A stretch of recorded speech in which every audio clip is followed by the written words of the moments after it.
Isang mapagpalang araw po ng Lunes. Ngayon po ay February 14, 2021. Mayroon po tayong panibagong series sa linggong ito. God has your best interest at heart.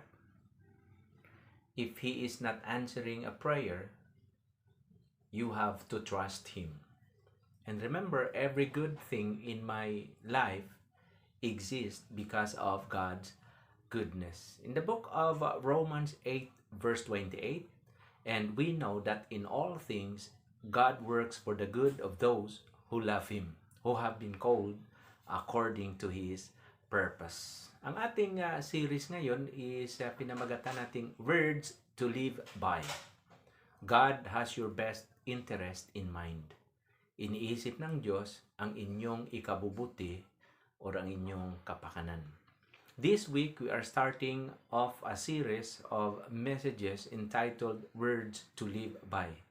Sa pag-aaral na ito, we are going to be looking at some familiar passages of scriptures. Very common. Ang mga scriptures na ito ay familiar verses na naririnig natin palagi, but we are going to take a fresh look at them. Pag-aralan natin ang mga common scriptures that are familiar. Ngunit gusto nyo bang marinig ito ulit and let them change the way you think and live? Yan po ang tanong ko. So sa araw na ito, ang message we are looking at is Romans 8 verse 28. Ang sinasabi, and we know that in all things, God works for the good of those who love Him and have been called according to His purpose. So tandaan ta, God has your best interest in mind. Iniisip ng Diyos ang inyong ikabubuti. So meron pong isang book entitled The Worst Case Scenario Survival Handbook. Ang aklat po na ito outlines how to survive life worst case scenarios. Ito po ay nagtuturo sa inyo kung paano kayo makasurvive through the horrible situations that you might find yourself with. Ang aklat na ito ay magtuturo sa inyo kung ano ang inyong dapat gawin if you have to deliver a baby at the back seat of a car, no? Mayroong mga anak, paano niyo 'yun tutulungan? Paano po kayo makipag-wrestling sa isang buwaya in an actual situation? How to escape from a quicksand? Paano po kayo makasurvive sa isang shark attack? At paano po kayo makakatakas from a mountain lion? So ang aklat na ito ay nagbibigay sa inyo sa atin ng 2 simple steps to escape from a mountain lion. Halimbawa, step 1 is this: do not run. Yan lang ang sinabi ng aklat. Huwag kang tumakbo. Okay? Now, if for some miracle, para bang makomplete nimo itong step 1 na huwag kang tumakbo, ang step 2 ay mas matindi. Ang sabi rito, try to make yourself appear bigger than you really are. Gawin mo daw na step 2, hindi ka tumakbo, gawin mo from a mountain lion, gawin mo is you have to appear yourself bigger than you really are. Kailangan subukan mong ipakita na ang dating nyo ay mas malaki kayo tingnan kaysa sa dati. So, kaysa sa realidad. Halimbawa, kung meron kayong coat or jacket, buksan niyo yung jacket niyo or coat para parang lalaki ang inyong katawan. Kapag meron kayong t-shirt, open your shirt. Kapag may kasama kayong maliit na bata sa tabi nyo, hawakan nyo ang maliit na bata para ang dating mas lumalaki kayo at nagiging 2 ang ulo mo, nagiging 4 ang kamay, 4 rin ang paa dahil may hawak ka na bata. So do everything you can to appear bigger than you really are. So halos lahat ng mga explanation sa aklat na ito ay napakasimple. Ang haba ng aklat na ito, siguro mayroong 150 pages lamang, and that's all you need to tell you is how to survive about 40 of life's worst scenarios. So isang page lang ang kailangan mo to tell you what to do if you jump out of a plane at hindi nagbubukas ang inyong parachute, or kapag merong nangyari sa pilot at ikaw ang magpapalanding ng eroplano, ano ang gagawin mo? Isang page lang. medyo, sa totoo lang, medyo iwan ko sa inyo, pero ako mismo medyo nag-alanganin sa aklat na ito because this book seems a little too simple. Parang napakasimple lang. Ang mga explanations are too easy. Napakadali. So, don't give me an answer for my tough times and tough questions. Yan ang aking challenge sa inyo. So, mayroong common na experience mga kapatid, ang mga Amerikano na tinatawag na expression nila, common expression itong no pain, no gain. Aywan ko kung narinig nyo na ito. Kapag ikaw ay nasa pain, tandaan mo, ayaw mong marinig ang tungkol sa gain pag ikaw ay nasa pain. So, when you're hurting, you don't want to hear how it is good for you. Diba? Sa palagay ko, ang Romans 8:28 might come off a little too simple. Kapag ikaw ay ngayon, ikaw na nanonood ngayon ng video ito ay may malaking problema and you are hurting right now, hindi po ako sigurado kung ang dating sa inyo ng mga words na in all things God works for the good. Iwan ko kung may dating yan sa inyo. Lalo na kapag ang na-involve rito ay ang inyong bahay, na-involve rito ay inyong health, ang inyong marriage life, ang inyong anak, o kahit ang inyong trabaho, di ba? So, how can everything works for good to those who love God? Merong isang Christian who is on his third round chemotherapy. Namatay ang kanyang misis a few years ago dahil din po sa cancer. Ano kaya ang dating sa kanya ng Romans 8:28?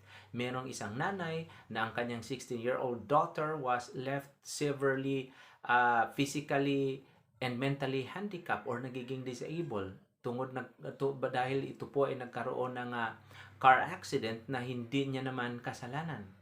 Maalala ko at maiisip yung isang misis na iniwanan ng kanyang mister dahil yung mister niya ay meron ng ibang babaeng kinakasama. Pagkatapos nitong nanganak ng kanilang panganay na anak, karamihan sa kanila nandyan sa programa ni Rafi Tulfo.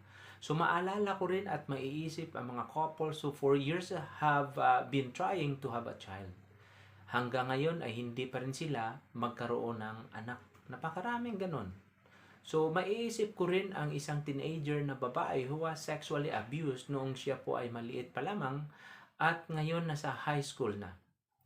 Sinusugatan niya ang kanyang katawan at nagkaroon ng self-mutilation dahil sa effect po psychologically nung sexual abuse sa kanya nung maliit pa siya. So maiisip ko rin ang isang taong mayroong full-blown AIDS at laging naalala yung kanyang mga madilim na nakaraan. O maiisip ko rin yung mga OFW na hindi nakadalo sa burol ng kanilang mga mahal sa buhay, mga magulang o kapatid dahil po sa pandemic. At maiisip ko rin yung mga nawala ng trabaho dahil po sa pandemya. Naiisip ko rin ang mga isang babaeng sinasakal ng kanyang loneliness. Maalala at maiisip ko rin yung isang tatay na ang kanyang 2.5-year-old son ay nalunod sa kanilang sariling backyard swimming pool. Ano kaya ang dating nito ng Romans 8:28 sa kanya? That God works things for good to those who love Him. So in all things, God works for the good. Subukan po ninyong sasabihin ito sa mga taong nakaranas ng mga bagay na nabanggit ko dahil ako siguro mismo ay mahihirapan. So in the pain of this world around us, how can we say in all things God works for the good? So ang pangakong yan ay parang napaka-inconsistent, maybe even offensive. Dahil po raming mga taong nasasaktan sa ating paligid. So baka ikaw nga nanonood sa video ito, baka meron ka rin ngayong karanasan na napakasakit, tanggapin. Halimbawa, sa tingin nyo ay hindi kayo matutulungan din sa pangako ng Romans 8:28. Kaya po, simula sa araw po na ito, pag-aralan po natin ang kahalagahan ng Romans 8:28 as our words to live by. God has your best interest in mind. Iniisip ng Diyos ang inyong mabuting kapakanan. Ito po ang central message ng Romans 8:28. Every good things in life exist because of God's goodness. So ang verse na ito ay nagpapakita that God has our best interest in mind. Ito po ay patunay na bilang mga anak ng Diyos who love God, no matter what happens, we will benefit from it. In fact, there is God's will in the comfortable or difficult environments. Halimbawa lang, siya po ay nagdurusa ng maraming beses itong si Joseph after he was sold out to Egypt, di ba? ngunit lagi niyang sinasamba ang Diyos. Noong siya ay tinukso ng misis ng kanyang boss na si Potiphar, sinabi niya sa Genesis 39 verse 9, "How can I do this great wickedness and sin against God?" Kahit po siya ay napagbintangan at inilagay sa bilangguan, he didn't complain about God. And he was always guided in health by God. At pagkatapos pa noon, he was in charge of the prison. Sa kinalaunan, he interpreted the dream of Pharaoh by relying on God. Kaya mataas ang tingin sa kanya ni Pharaoh at ginawa siyang prime minister of Egypt. So sa panahon ng famine o tagutom, yung mga brothers ni Joseph came to Egypt to buy grain.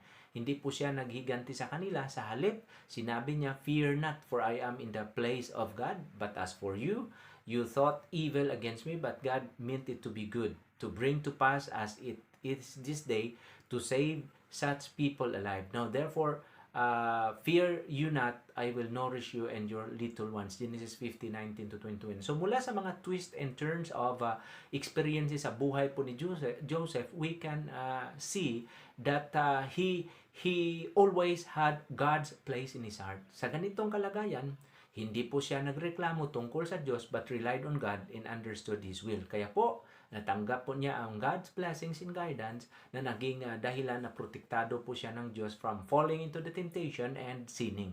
So marami tayong maaari ating makikita na ang isang tao ay may pag-ibig sa Diyos will surely gain benefits from what happens to them. Sa ating araw-araw na pamumuhay, tandaan po natin, makakaharap po tayo at makakaranas ng maraming mga pighati na may mga bagay na hindi ka nais-nais o mga unpleasant things. Kung minsan, nagreklamo po tayo or we misunderstand God. Ngunit kapag magtiwala tayo at manampalataya tulad ni Joseph, seek God's will and learn the lessons we should learn, then these environments will be greatly beneficial to us. Tayo po ay manalangin.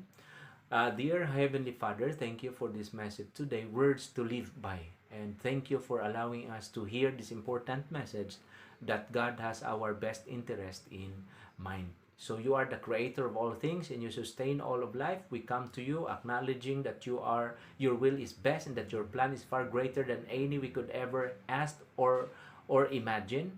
So Lord, we come to you with troubles that are weighing on our hearts, in the hearts of many believers. God, we know that you carry all burdens and we ask that you share your yoke with us during these difficult moments in time. Bless us. Bless everyone. In the name of Jesus. Amen.